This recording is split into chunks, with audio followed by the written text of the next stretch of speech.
Also this week, Trudeau's Liberal government has been rolling out previews of the federal budget they're set to table on April 16th. Included in that budget is a proposed Artificial Intelligence and Data Act and $2.4 billion to help bolster Canada's AI sector. We welcome media and tech consultant Mohit Rajhans now for more. Mohit, what are your thoughts on how the feds are planning to tackle the growth of AI?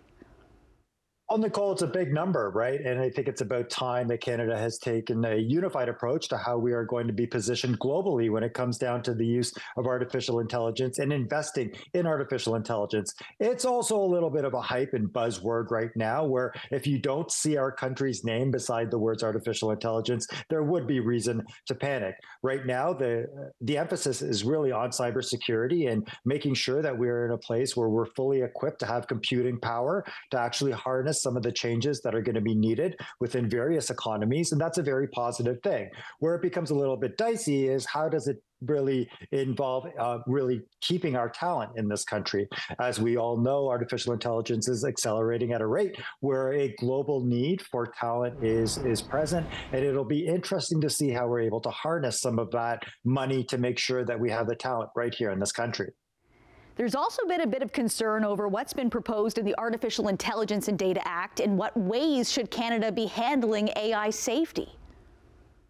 I think the biggest misstep so far that I've seen is that we have to be at the table with technology. And so government and technology in this country especially, we can't be reactive. We saw when the social media boom happened within this country, everything was reactive in the way that we were able to try to piece together both the media sector and even the way the education sector was working with social media companies. We can't do that with artificial intelligence. We have to see our governments right at the table with these big tech companies to make sure they understand what guardrails actually exist, where the money and funding should go, and where the priorities should be as well. I think the biggest misstep that I potentially see in this is that the guardrails might become too tight based on the fact that some of the artificial intelligence is actually working a lot better than many people even know about.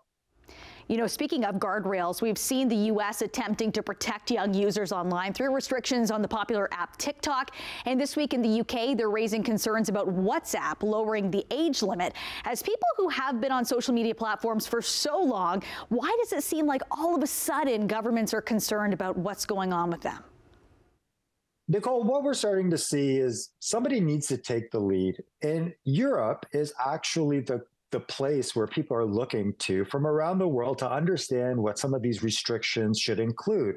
And the truth is, while they're going through this process, they're unpacking something that many people in technology have already realized. And that is that these tech companies are in separate businesses. They don't all communicate with their customers the same way. They don't all collect data the same way. They haven't built products within even the same niches sometimes. So the WhatsApp example is an example of an end-to-end encryption that many people around the world use as being safe.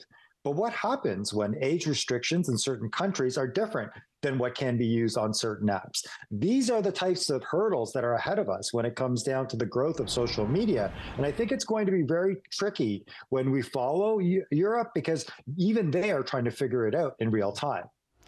Well, this definitely won't be the last time we talk to you about AI or online safety. Mohit, thank you so much for joining us on Trending Now. My pleasure, Nicole.